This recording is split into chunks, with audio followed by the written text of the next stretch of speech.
dan iman kami malam hari Tuhan, Kau sumber kekuatan kami. Engkau gunung batu kami, pagi keselamatan kami, kota benteng kami, Raja kami, Tuhan kami, penyelamat kami. Engkau Allah yang agung, Allah El Shaddai. Kau gak ada amin kan? Allah yang mulia, Allah Raja dan segala Raja, Allah penyelamat kami, Allah penyembuh kami. Bersabda saat ini kami siap mendengarkan Engkau. Ini hamba yang siap dipakai, urami hamba pakai hamba untuk menyampaikan firman-Mu Tuhan. Bila hamba yang berdosa, bila firman-Mu, sebab hamba tidak tahu apa yang Kau sampaikan. Engkau yang berbicara Tuhan. Doa ini memanjatkan kepada darah Kristus Tuhan kami. Amin. Karena Bapa, Putra, Roh Kudus, amin. Tepuk tangan yang meriah. Suatu hari di mana-mana saudara tangkap firman Tuhan yang kata amin, artinya saya menyetujui. Saya kata yes. Contoh dengan Bapak Ibu. Siapa yang mau diberkati malam hari ini ada tadi? Coba tangan dia akan tumpang dari sampingnya. Dia melihat HP udah mati belum?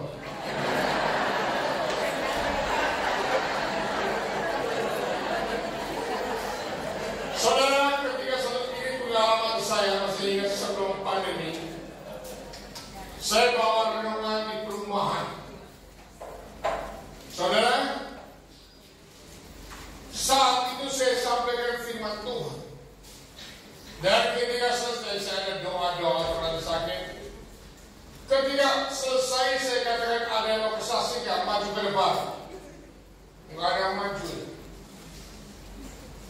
Tiba-tiba ada seorang mbak pembantu mereka maju ke depan. Dia cerita. Saya ada benjolan di sini, dia bilang. Saya bukan Kristen. Dia anggap saya pendeta. Ketika pendeta mengatakan tadi, saya lagi nyapu. Dia kata, amin. Amin. Ketika saya amin, dia bilang, panas. Sekarang kempes. Orang muslim kalau amin mantep kan. Kita, saya gentak-gentak di depan, kayak amin kan. Firmannya sampai di situ. Tangkap dong, amin, amin. Jangan tunggu disuruh. Saya sudah proklamasikan nama Tuhan Allah yang berdasar, Allah penyembuhan. Tangkap amin kan itu. Itu atributnya Tuhan. Jangan gini. Amin. Amin. Ulang aja. Baik saudara kasih, sama-sama kita buka firman Tuhan dari Markus 5 ayat 25 sampai dengan 34. Oh, di depan ada. Oke, silakan baca. 1, 2, 3.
namanya Yairus. Maka Tuhan berangkat ke sana, kepada Yairus ibarat berkata, Tuhan tolong ke rumah saya, anak saya mati, namanya Yairus. Maka Tuhan langsung berdiri dan berangkat. Dan banyak orang yang kemudian menyaksikan mujizat yang akan datang. Fokus dia adalah membangkitkan orang mati. Sementara di tengah jalan apa yang terjadi, dia jalan dengan penuh konsentrasi baik Yairus. Tiba-tiba dia merasa ada tenaga yang keluar dari badan dia. Dia tersentak. Dan dia berkata, siapa yang menjamah aku? Karena saya merasa ada kuasa, ada power yang keluar dari badan saya. Tapi Yesus Petrus tegur dia, Guru, kau lihat orang yang berjubel, berdesak-desakan. Engkau usah nanya-nanya. Tinggal gitulah. Tapi Yesus tidak dengar. Yesus tidak peduli apa kata manusia, apa kata orang, apa kata dokter, apa kata manusia. Dia peduli kata Bapaknya. Ini poin yang ingin saya bahas malam hari ini. Sebab berapa banyak kita intimidasi kenapa kata orang. Katanya akhirnya kita hancur pikiran kita. Yang tadinya emosian jadi mati. Nah, lalu setelah itu dia noleh ke belakang. Ternyata ada seorang wanita 12 tahun pendarahan. Bayangkan di sini dokter. Orang sudah 12 tahun pendarahan, pasti tenaganya udah habis. Tidak pendarahan 3 bulan aja mukanya pucat kok, betul gak? 12 tahun. Mungkin keluarganya udah tidak peduli dengan dia lagi. Mungkin duitnya udah habis. Dan tenaganya udah habis, maka dia ngerangkak. Dia gak bisa berdiri. Ngerangkak. Maka yang seperti sentuh jubah Yesus. Dan dia beriman, asalku jaga jubahnya maka saya sembuh. Saudara kalian, ternyata kalau orang senang kepepet, dokter angkat tangan, dukun angkat tangan, biasanya imannya naik. Di sini ada yang gitu ada. Udah mentok, orang mulai Tuhan. Saya bayangkan jumpai orang kayak gitu. Itu kalau doa itu sampai asparagus naik turun. Nah itu ketika saya doa dan dia menantang itu, hati saya berepotan.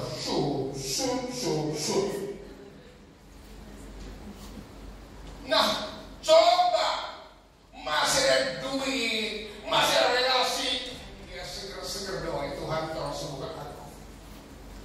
Tapi coba dokter Singapura, simak kepada angkat tangan itu ngejos imannya luar biasa. Bertanya sekarang dari mana iman dari wanita ini?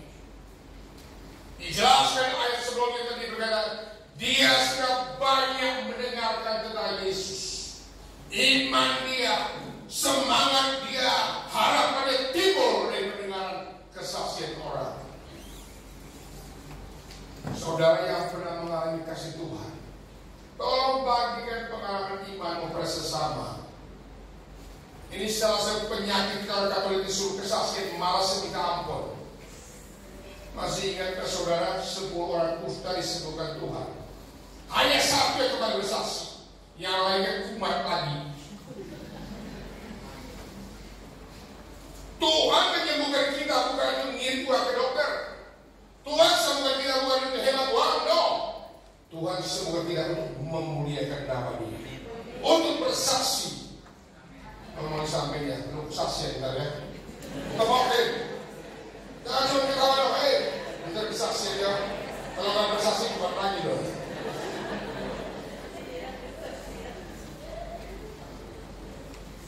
Ini penting. Itulah tidak hanya bagi sembako. Saya percaya saudara saya bagi sembako. Yes. Bagi pengalaman imanmu.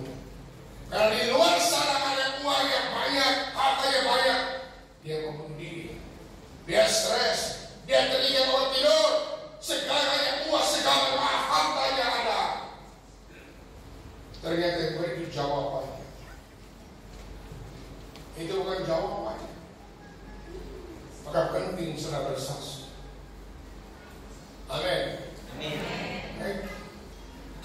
Saudara terkasih, berani bersaksi ya? Halo.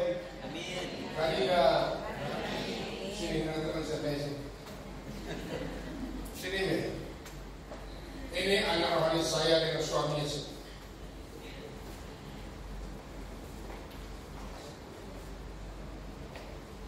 Dia segalanya ada, punya toko Hermes, jual jalan Rolex, mau bunuh diri, terikat di obat tidur, orang buat tidur cuma setengah jam, 4,4. Mobilnya, saya ngomong lagi, sport dan film, tapi mau bunuh diri. Ketika mentok, bahkan mencari, ketika mentok sana mentok sini, akhir ketemu Tuhan. Ketika saya jumpa, waduh, orang-orang luar biasa, dan puji Tuhan, singkat Tuhan pulihkan mereka. Dan sekarang ya bulan Mei terus, ya nanti saya bisa saya terima kasih ya nih, namanya nih. Nah ini saudara kasih, saya banyak menjumpai orang saudara pelayan di para selebriti. Uang ada, pesta di Mulia Senayan sono, habis 15M, 3 tahun cerai.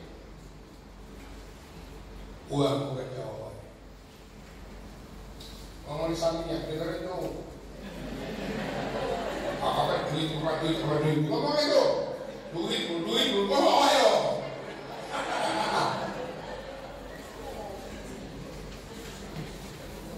Biasanya orang kaya ini kepepet, mentok, orang cari hamba Tuhan, orang cari Tuhan. Istilah lagi kerja. Halo? Istilah lagi kerja. Jangan pura-pura kurus lah.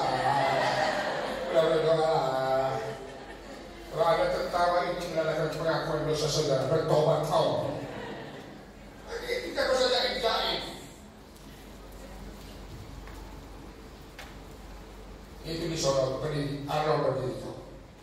Situ aja cukup. Dia kerja luar biasa, itu tidak bisa tidur lah, ada diganggu lah, apa terjadi stres dia. Ternyata rumahnya ada setannya. Setelah Tuhan bereskan, setannya dari mana? Aman om, ini pulas om. Allah kita dasar, puji Tuhan. Tapi tiap kali saya bersyukur sama setan. Kalau nggak digontak setan, manusia nggak cari Tuhan dong. Tiap kali sama setan luar biasa kau ya. Tapi kalau saya kira kerjaan juga. Nah ini saudara kasih, wanita ini kita lihat bagaimana dia ada kepepet luar biasa. Tapi nyatanya dia mentok. Dan biasa kalau orang sudah segala-galanya begitu kepepet, dia tidak berharap, dia ada ke Tuhan. Dan dia berkata asal berbicara jiwanya. Iman itulah yang menyedot kuasa Allah. Firman Tuhan berkata, ketika aku datang kembali, adakah iman di dunia? Iman itu yang menyedot, membuat surga turun tangan, membuat surga memberikan pertolongan, membuat Tuhan yang tahan kuasanya. Kenapa? Dia sakit orang beriman. Nah saudara kasih, oleh sebab itu mereka bergantung sama Tuhan. Beberapa tahun lalu saya orang Pak Benyamin, tolong doain saya biar naik gaji Pak. Oh akhirnya soalnya pengeluaran banyak, habis gajian pas-pas bayar utang lagi, cicilan lah gitu ya. Pas saya waktu tangan, entar saya cuma luka batin pakai doain juga. Sama siapa lukanya? Sama bos saya. Kenapa? Bayangkan Pak Priami, saya bawa orang, teman saya masuk kerja. Maka dia dipangkat dari atasan saya. Muka saya tahu di mana Pak? Kira-kira. Saya bilang, kenapa temanmu bisa naik pangkat kok kau tidak? Kau 8 tahun, dia 2 tahun dari jadi atasan kamu, manajer lagi. Soalnya dia pintar cari muka Pak. Saya tanya, kenapa lu tidak cari muka? Ada muka saya di mana Pak? Carilah muka kau.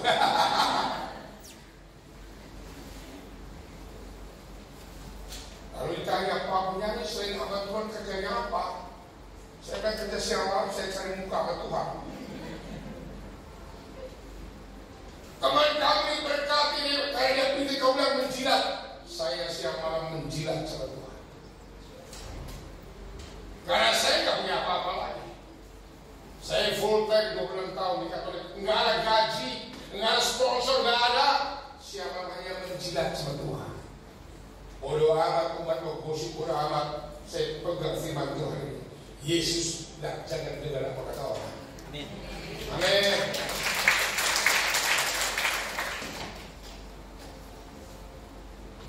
Saudara sekali, poin pertama saya sampaikan. Ketika pertama sampaikan, iman dia timbul dari pendengaran. Poin kedua. Ketika Petrus berkata, Guru kau tidak lihat orang banyak ini. Tapi Yesus tidak dengar apa kata manusia. Salah satu fakta hidup kita adalah apa? Saat ini, sering setan oleh iblis menyerang pikiran kita. Dari pikiran mulai muncul pikiran stres, takut, khawatir akibat, enggak bisa tidur. Pikiran.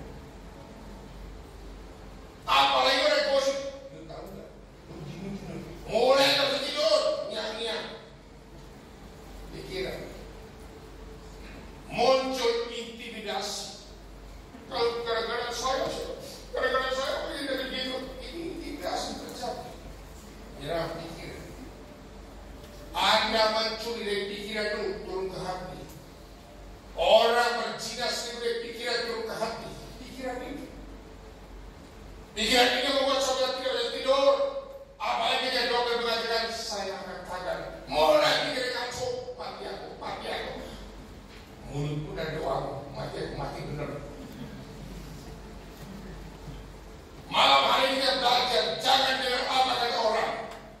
Jangan dengar apa kata manusia. Dengar apa kata Tuhan. Amin. Nah, saya tidak pungkiri kalau saudara saat ini dihantui menyerang bahwa saat saya stres, harus tidur. Malam hari saya sampaikan tipsnya. Saya juga diserang pikiran orang gosip ABC segala macam. Yang saya buat adalah apa? Seluruh pikiran ketakutan, kekhawatiran, saya tawar pada Kristus. Saya serang lagi darah Yesus. Pakai firman Tuhan, patahkan pikiran orang. 1 Korintus 10. 2 Korintus 10. Ini tolong hafal ayat ini.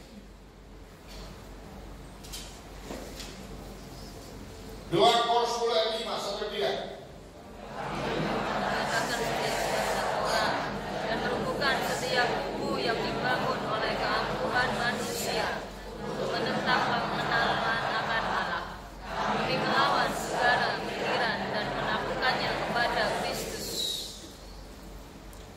Kalau nak pikir kacau yang saya tawan pada Kristus, saya ikat pikiran saya, patah pikiran saya di dalam nama Yesus. Pakai firman Tuhan, dia takut sekali.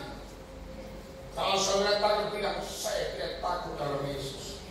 Saya tidak cemas dalam Yesus. Perkatakan mulutmu dan doa. Jangan memaksakan. Besok itu kutuk itu. Aduh, mati aku. Mati benar. Ya, hati-hati lidah kita. Dengan lidah, maka Alkitab mencatat khusus, perikop khusus dosa karena lidah. Mau sukses nih?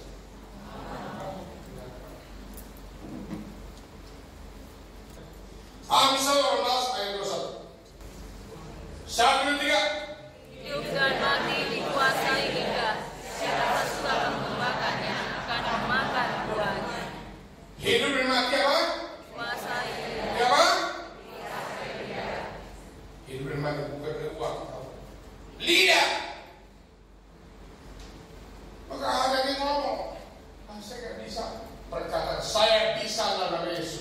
sagu dalam Yesus. Kalau saya katakan ayat ini 1 jam selesai, dia sederhana. Siapa yang sales di situ? Yang pintar ngomong pasti laku jualannya mulut. Halo, marketing kan? Pasti laku jualannya karena mulutnya pintar itu. Yang tadi orang mau nggak jadi beli. Mulut. Nih, kenapa kau mau dengan suamimu? Karena dia rayuan kan? Mulut. Lu mau nggak dari beli duit? Mulut.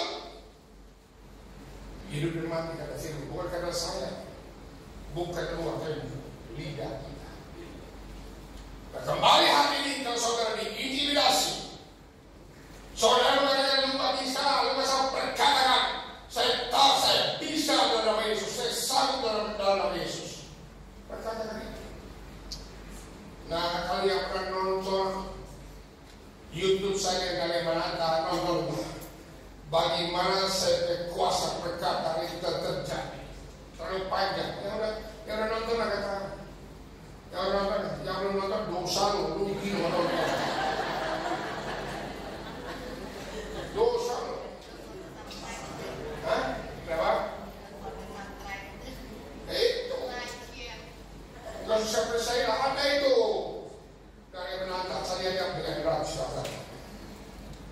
Nah, saudara terkasih, banyak kesaksian saya mulai pertobatan saya sampai saya tanpa gaji, tanpa uang bisa sekolah di Amerika. Mulut. Itu kesaksian saya. Bahkan anak masuk ke Amerika, gaji lu berapa? Stipendum berapa? Kasihan. Halo, mulut. Oke. Saya banyak berdoa dengan orang juga yang usaha ini mentok. Karena apa?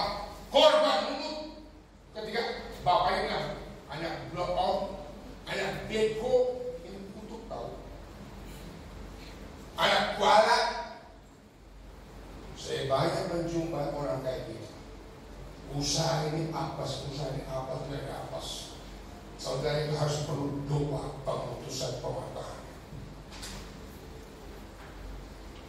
Dibebaskan dari dalam Yesus. Maka tolong pulang dari sini yang pernah ngomong anak bego, anak blon. Ulang ini tumbang kali anak, maafkan Papa. Mama dulu pernah bilang anak bego, anak kurang ajar. Mama cabut kembali dalam nama Yesus. Maafkan Mama. Setelah itu Tuhan, aku lepaskan berkat. Masa depan lebih berkat, rumah tangga berkat. Kata-kata berkat, bila perlu kita saling menjidat diri di hoki kau.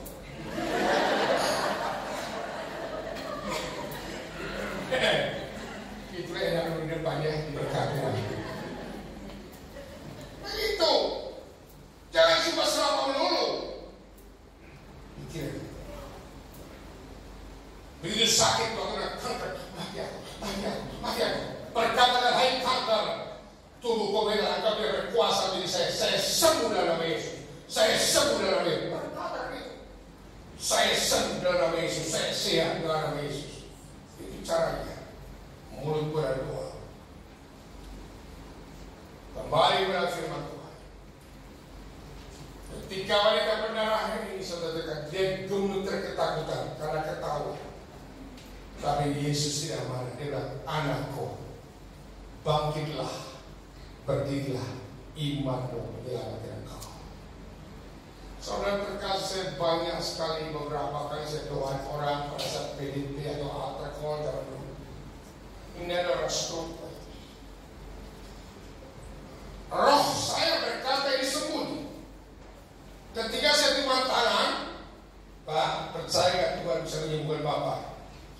Bukannya amin, Pak, percaya. Tapi dokter bilang fisioterapi dulu. Bapak sebagai mati. Imannya fisioterapi.